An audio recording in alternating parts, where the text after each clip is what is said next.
Hello, class. I just want to make a quick video to explain some of the concepts in the industrialization section. And so this is not going to be a full lecture, but I do want to um, sort of connect the dots for you guys a little bit here. So we're going to call this a short video lecture, Industrialization.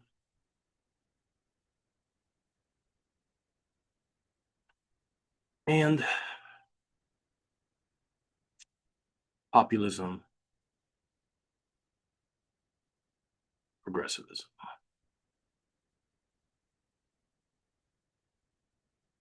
So in terms of the notes due this week for week 3 for the notebook assignment, um, you don't have to have this in the notebook assignment, but you can add it since I'm adding this late. I just want you to have this information before I release the midterm exam. So let me clear this up here. All right. So we have this concept, right, of industrialization. And the question should be, well, where does industrialization come from?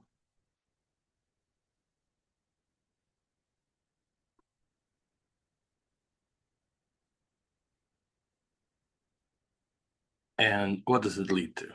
So if we look at industrialization as this social, economic concept in American history, we have to understand that it is coming from a number of diverse areas. In other words, there is no one cause that we can say this caused industrialization. But if we think about industrialization, right, about what is industrialization? How is it different from before, right? So industrialization is factories.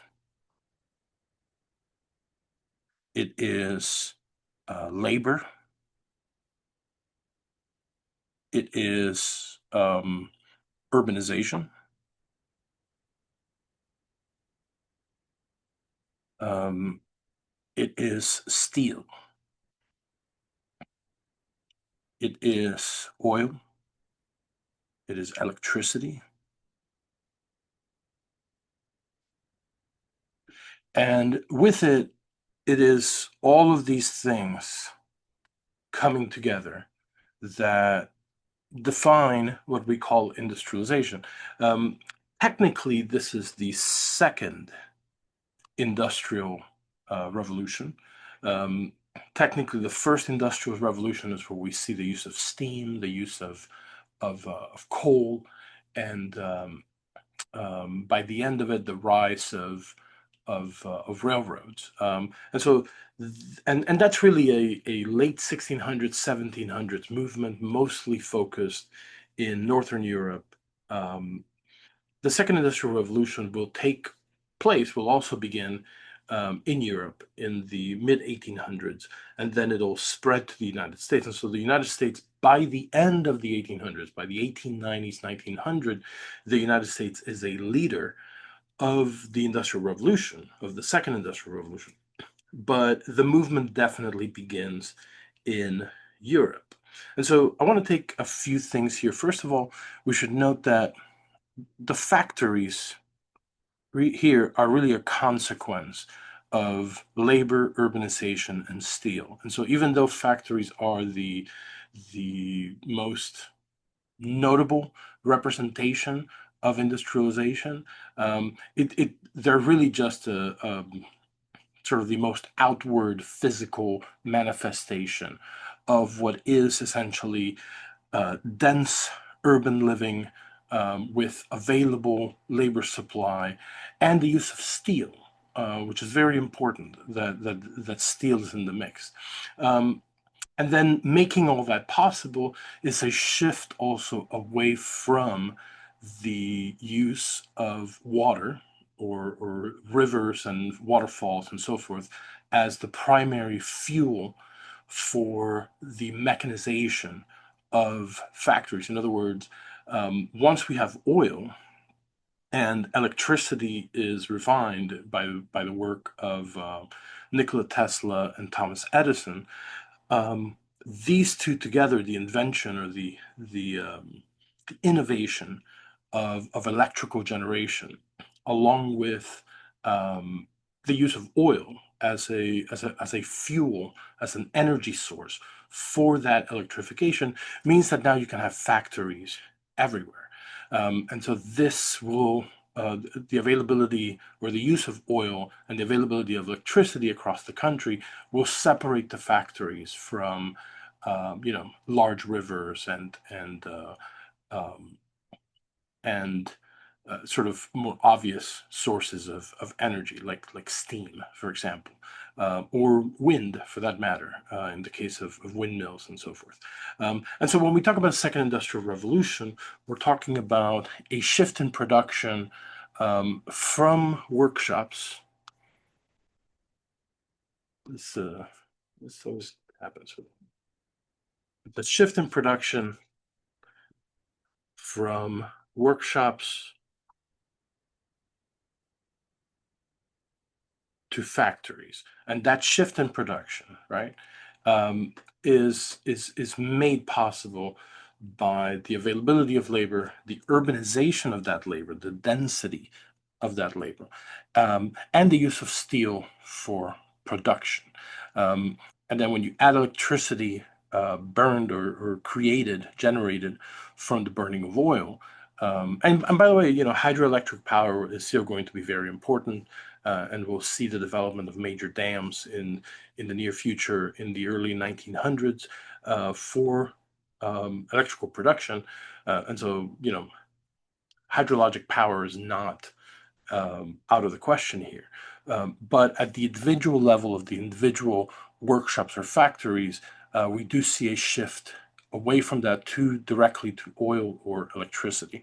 And so it is a major shift in what is possible in terms of factories. And the use of steel makes it that factories can be bigger, the machinery can be much bigger, much hardier, much more durable than when all of this was built out of wood or out of wrought iron or pig iron, as it was mostly known back then in the US.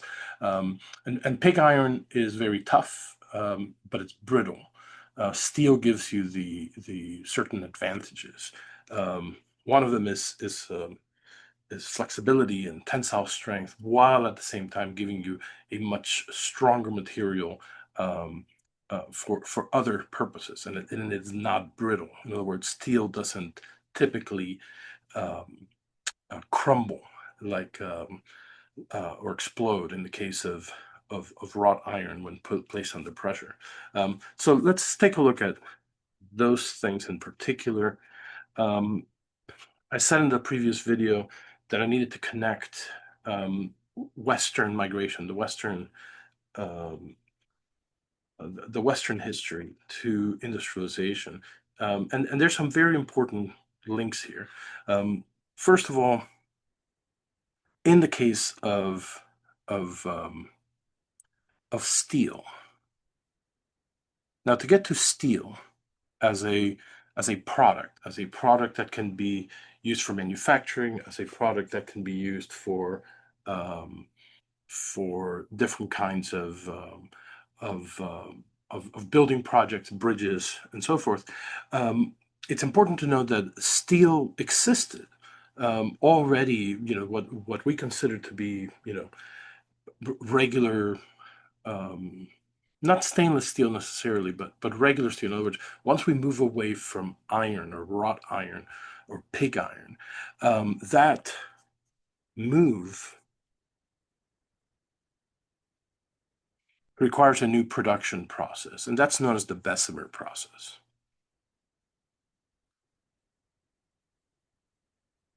The Bessemer process is really a process that is developed in the 1840s, and into the 1850s, it is then better refined, and it's in the 1850s that it becomes available. It's still very expensive. Basically, you are cooking iron to the point in which all the impurities are removed from the iron, and then you are adding a mixture, a recipe of different materials to that iron. In other words, you are basically um, um, you know, sort of repolluting the iron, except you're doing it with exactly the right mix of other materials in order to create steel. Carbon steel, different types of steel are going to be developed through the Bessemer process. And then other processes between the 1850s and 1870s are going to sort of refine the process better and better. But the basic process, the Bessemer process, is what gives us this accomplishment in technology, right? Steel. This means that we can now produce a material that is lighter in weight than pig iron. It is stronger than pig iron. It is less likely to break. It is less likely to be brittle. It is more flexible. It can be shaped in different ways. Where iron, pig iron, or wrought iron has to be cast. In other words, you have to make a mold and then fill it with iron. Steel can be flattened onto a sheet. Steel can be folded in different ways and made into different forms of decoration by manipulating the steel. Often that manipulation will also make the steel stronger, depending on the type of steel and the particular recipe of ingredients brought into that Bessemer process. That steel, however, is extremely expensive. It isn't really a product that is just going to be readily available. Otherwise, the 1850s would have meant sort of the beginning of the American Industrial Revolution. However, we have this period between the 1850s and the development of steel, of the 50s, 60s, 70s, until we get to the Industrial Revolution. Right.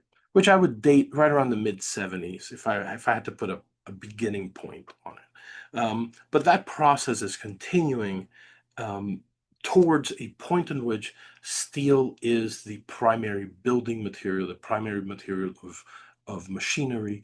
It is a refined product. Um, how do we get there? Well, the price of steel has to come down. In the 1860s, right, there's a number of things that bring the cost of that steel down. One is the war economy of the Civil War. And the other, very important, is the 1862 Pacific Railway Act. So when in 1862, Congress passes the Pacific Railway Act, Congress is basically giving the Union Pacific Corporation a blank check to build railroads across the United States, to build a transcontinental railroad. And then with it, there's a host of other corporations that are going to be hired and placed into that sort of that mission of creating the transcontinental railway. And then there's the competition of other railroads. The Pacific Railway Act of 1862 is going to be expanded after the Civil War, and we're going to get a series of government funded infrastructure projects that will include a northern railway across the northern states into the west, and then a southern railway that will go from New Orleans all the way up to California. And so the Pacific Railway Act, in this case, it's not just this one act, it's also the succeeding acts that Congress will pass by the end of the Civil War and in the years after the Civil War during Reconstruction. And all of these means that suddenly the government, although it creates a bit of a customer here, the government actually creates a major customer, right? So this is a customer for steel. Where before we had the Bessemer process, we have a process to produce steel, but producing steel in large quantities, which is the only way to really make it profitable, really requires for there to be a market. In other words, there has to be customers for the production of that steel. That customer base, we get a little bit of that from the Civil War economy and the building of cannons, the building of ammunition, the building of weapons, and so forth. But it's really the Pacific Railway Act, which provides this essentially unlimited budget to produce as much steel as possible, because you have this this customer that will essentially absorb any and all steel production in order to build the transcontinental railway, and with it the railway network. And so you have to imagine that it's not just the rail; it's bridges, it's tunnels, it's every matter of secondary accessory infrastructure, water, fuel, um, living living places for workers. So it's all matter of things, and the competition of it. Other railroad companies trying to compete, other um, different companies building railroads, building bridges, for example. In fact, it's from the bridge building industry where we get somebody like Andrew Carnegie. Andrew Carnegie is going to make his wealth as a robber baron, first through the bridge building industry, and then he will get into railway, and then ultimately Carnegie will become the sort of the primary. Um, how should you say that? He's the primary oligarch. He's the primary robber baron of the steel industry, and creates the company U.S. Steel. U.S. Steel will become the sort of steel monopoly of the United States, essentially profiting from every infrastructure project, every factory produced, anything and everything that uses steel. U.S. Steel will be the profit hub for the steel industry. And so what we see in this process is that we go from steel being this extremely expensive thing that is basically used primarily, right, for the railroad industry, right? This is my little railroad here, and and by the time we get to the late 1870s, 1880s, steel is cheap enough, right, that now we're building toys out of steel. We're building canned food. You know, canned food comes in steel cans. Suddenly we're throwing away steel. We still do it today. We're throwing away steel like it's worth nothing because the price of steel has become so cheap in the interim between the 1850s, when the Bessemer process makes steel possible, to the 1870s, 1880s, when steel is such a simple commodity that it is the backbone of industrialization. And so to get there, of course, um, the government is very much involved, right? So we can talk about the railroad barons and, there's a lot of corruption in taking money from this government, but it's the government largesse in building the railroad industry that has the secondary effect of creating a wide customer, or I should say, narrow customer base, a single industry customer base, which allows for steel to become so cheap that then it becomes the only real option for the construction of infrastructure, the construction of factories, the construction of everything that makes, including, tin cans by the 1880s, and toys. Um, and this happens within about roughly a 30-year period. That's part of the Industrial Revolution, and that is a basic fundamental part of that industry. And so keep in mind that this wouldn't be possible, right? This Pacific Railway Act would not be possible without the West, and specifically that westward migration. Now, that westward migration, right, is not ultimately does not prove to be the American dream for everybody who engages in a Homestead Act acquisition, right? So if you claim a Homestead Act, or if you claim a homestead under the Homestead Act, maybe 40%, 50%. The numbers are a little difficult to trace on this. And if you look up the numbers on the Homestead Act and the success rate, they vary quite a bit. But let's say that 50% succeeded, maybe as low as 40%, maybe as high as 60%. But we know a lot of people did not succeed. The difference is that wherever there's large homestead acquisitions or claims, we also get these large cities nearby. And so industrialization will become available out in the West, not just on the East Coast, largely because we have this westward migration that precedes the industrial uh, um,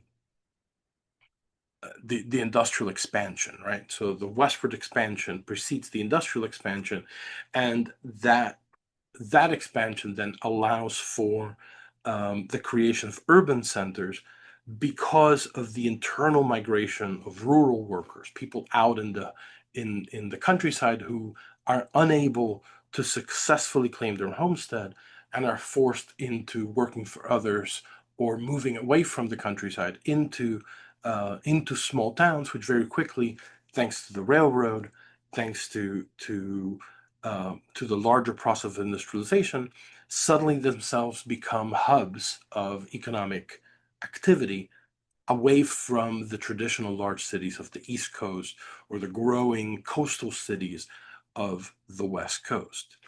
Now, if we, let me remove this. So I mentioned that you have steel, you have labor, and you have urbanization.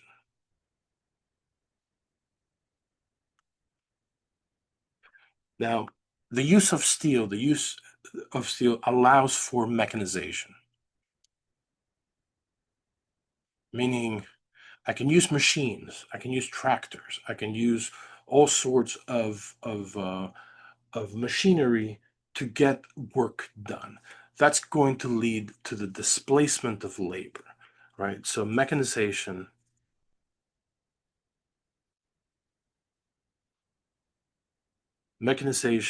leads to the displacement of labor. And what that means is that people are going to lose their jobs because of mechanization. Now, the result of that is that there will be other jobs created because as the factories expand, shoemakers may lose their jobs, but the factories creating, mass producing shoes are going to need workers. So the displacement of labor has also the effect of de-skilling labor. In other words, where before you were part of a family of shoemakers, a family of cobblers, or you were producing, tailor-made, or say you were producing clothing. You were in the making suits for businessmen and so forth. Factory work is largely going to replace all of that, and so the workers who would have been skilled in those trades are going to become just regular everyday wage laborers, and so that labor will be displaced.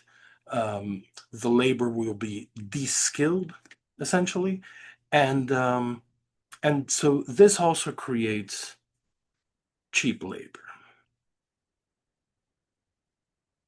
But cheap labor really only comes about through urban density.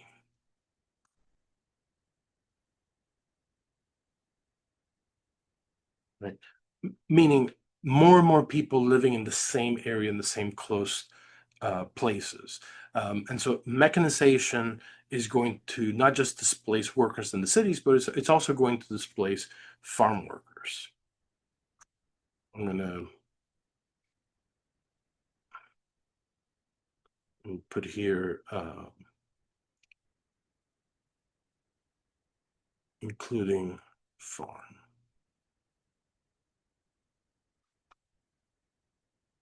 And so you could argue, well, mechanization, right? The use of tractors allows farmers to generate more and more food out of the with a smaller overhead of labor, much smaller overhead of labor than what's necessary before in order to reap the harvest.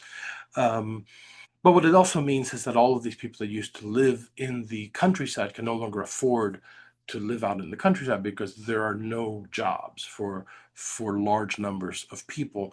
And so many of these people are going to move into cities, right?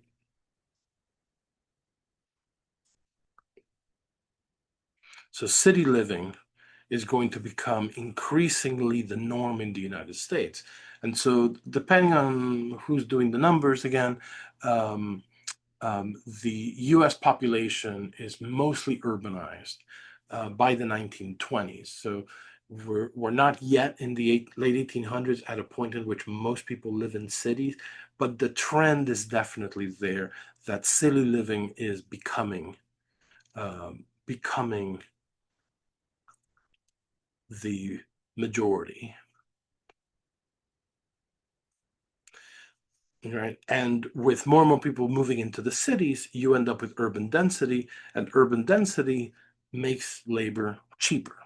It's just how it works, right? If there are more people available for work, then the value of that work drops, the value of that labor drops, and therefore people are competing against each other for wages, and that drives down wages. It's just supply and demand.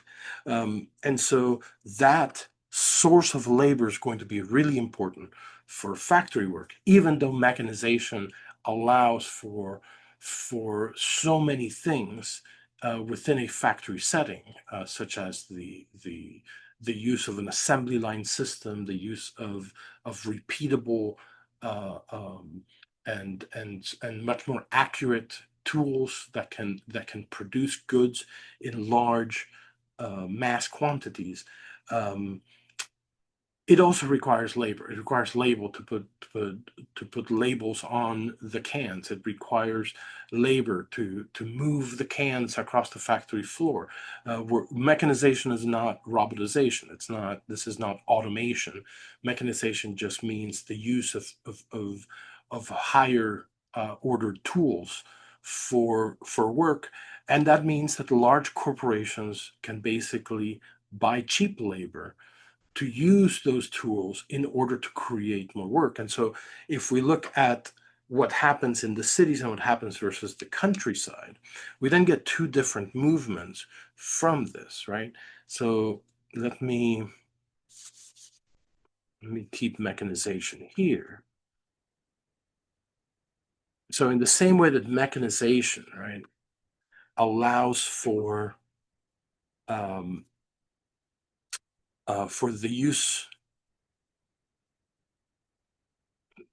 of fewer workers.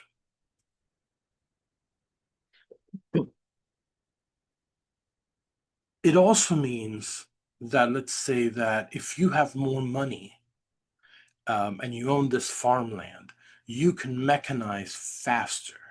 You can buy the newer tractor sooner than your competitors, and therefore um, mechanization will also lead to the sort of an imbalance in the competitive marketplace, capital marketplace. And so mechanization will actually lead to the conglomeration.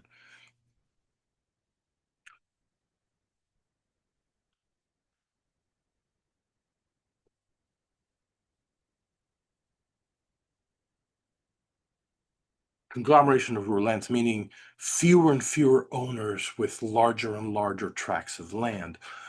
Otherwise, you could call this corporate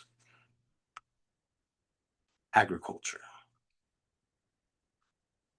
where basically you suddenly have large corporations owning large swaths of land, and those large swaths of lands are being worked by very few people. And so the farmer, what used to be farmers who owned the land, are largely going to be pushed out for these massive lands, because simply the individual farmers and farming families are not going to be able to compete. And so we end up with corporate agriculture. The result of this is a movement, right? A protest, right? So if we talk about right,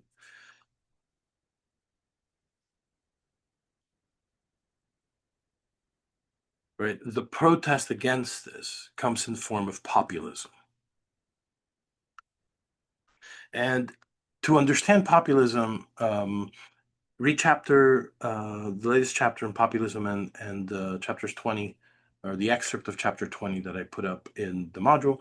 But populism is primarily going to be a farmers' movement, or a rural movement to be exact. And it is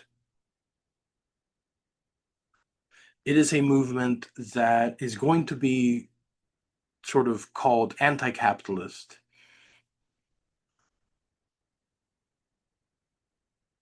but I would argue that it's not so much anti-capitalist as it is anti-corporate.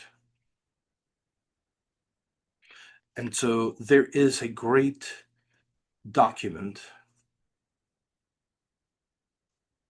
called the Ocala Demands,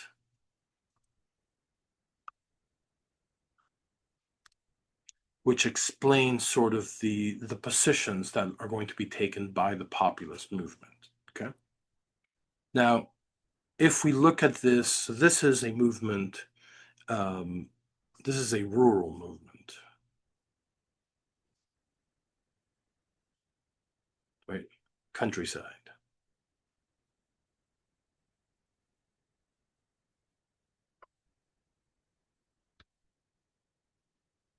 That's going to be different from the movement in the inner cities. So let's take a look at, right, what does this look like in terms of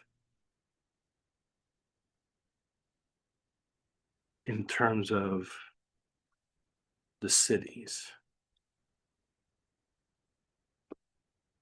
So we have an urban movement.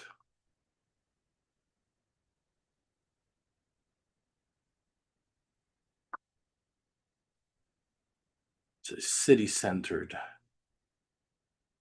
movement. And so mechanization does not lead to fewer workers. Mechanization leads to bigger factories.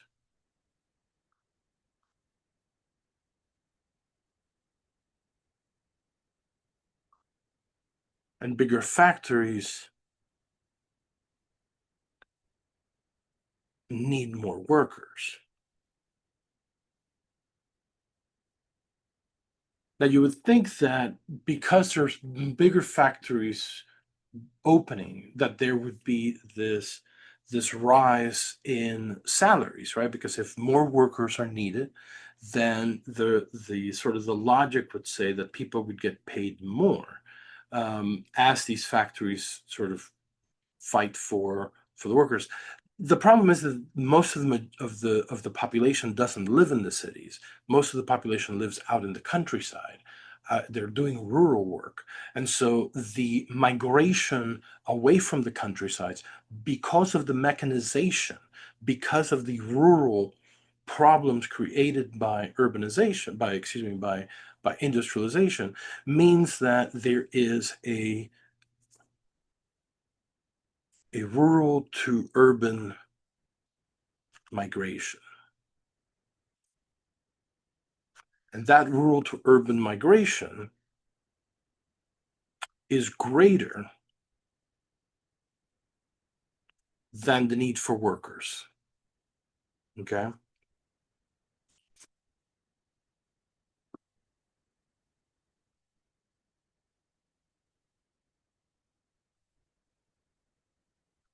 In other words, what we get is lowered wages.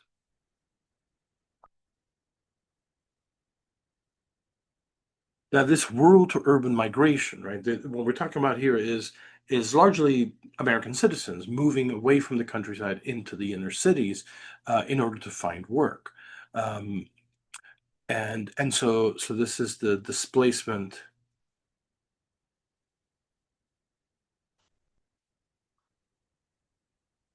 from farms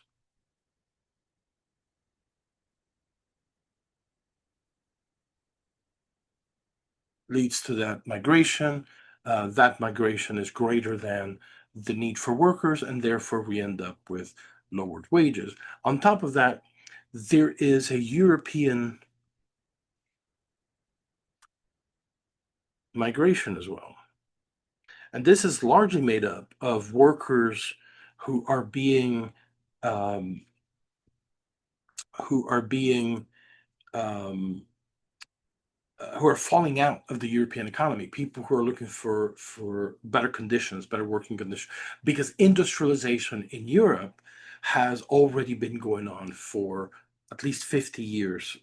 This same process has been going on in Europe for 50 years prior to in the United States. And so they've gone through many of these changes already. And in fact, in the European context, this is where we get concepts of communism and so forth as a response to the pressures put upon the working class in Europe. But that European migration is largely also bringing in workers into the inner cities, um, essentially continuing to lower wages for all involved. Now, these lowered wages, however, are key for increased um, increased factory production. In other words, the lower the wages are, the lower the overhead for the factories, and the easier it is for the factories to basically mistreat their workers, right? So lowered wages also promotes labor exploitation.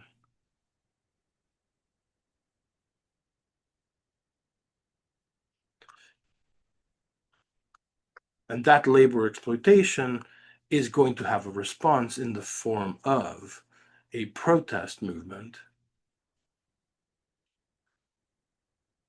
I should stick to one capital.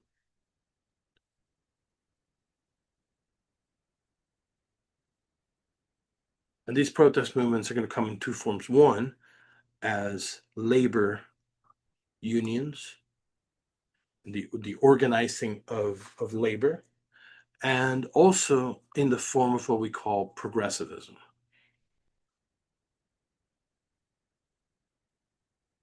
And so the labor union movement is a separate movement that is mostly focused on the needs of the workers themselves and on the organizing and on creating the the tools and the manner by which manifesting against corporations is possible, including the legal frameworks. All of this is part of the labor union movement, and this is a very important movement. This is where we get the weekend in American society. This is where we get um, the the um, the 40-hour work week. This is how we get um, things like things like compensation for being hurt at work, and um, and this is an important movement that even if you've never worked in a factory, you're affected by um, the reorganization of the economy vis-a-vis the rules of protecting workers. So if you've Eventually, we get minimum wage, and we get things like um, workers' compensation. We get things like retirement funds, pension funds, all of these things. These are all things that are fought for and won by labor unions beginning in this period. And then we have the progressive movement. The progressive movement is born out of the labor movement, and it's born out of the populist movement. The progressive movement is a much broader movement, and you can see it in different ways within the module. Right, I put in a page called um, I think it was, I believe I called it reforms. I think it was progressive reform area, something to that effect, which basically lists the major areas in which and your textbook uh, also includes quite a bit on this. You'll notice that your textbook makes a call to something called muckrakers. And muckrakers are going to be people who, specifically journalists often, who write books and essays and articles and so forth to try and raise awareness about the problems largely created by industrialization, although not so much always about the industrial aspect of it, but rather about the wealth that is being created and the misuse of that wealth. Okay. And so all of these things together are bringing together what we call industrialization, industrialization in cities, industrialization in the farmlands, and the result of it, a movement known as populism, the labor movement, and then you have also the movement known as progressivism. Um, I would say that if you want to also contextualize, there are two other documents in this that you should pay attention to.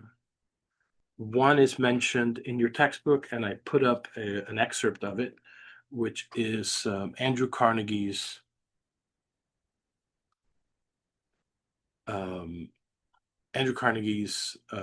Gospel of Wealth.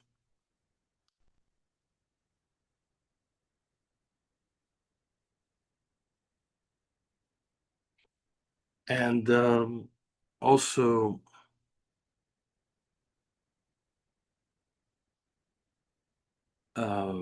Teddy Roosevelt's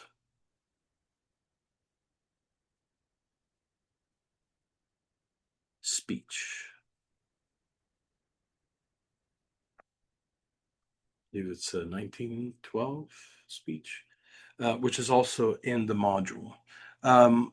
In the case of Carnegie, you get two things in Carnegie. In Carnegie, you get an argument on, which is how most people read it. This is an argument about the proper use of wealth. If you are wealthy, if you're rich and wealthy, this is what you should do. You should pay attention closely as to whom he actually considers wealthy and who isn't wealthy, according to him. But also, there's other problems with Carnegie's Gospel of Wealth, and he is responding in large part to the social movement of progressivism and especially the labor movement in which he has a role in opposing, specifically the Homestead strike. Um, in the case of Teddy Roosevelt, you have the opposite. In the case of Teddy Roosevelt, you have somebody who has embraced the progressive movement and, in fact, is running for office, essentially promising progressivism as part of his administration.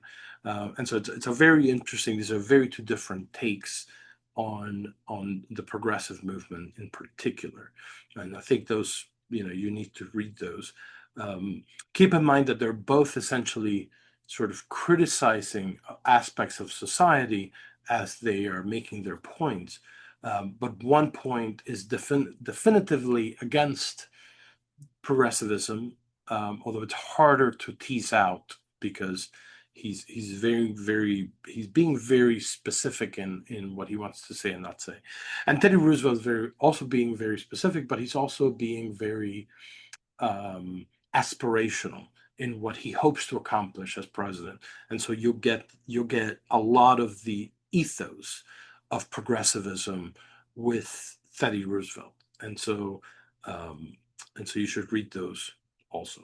Okay, guys, that is the short video, very short lecture. If you want to put this in the notebook, I would put it as flowcharts. Flowcharts of industrialization.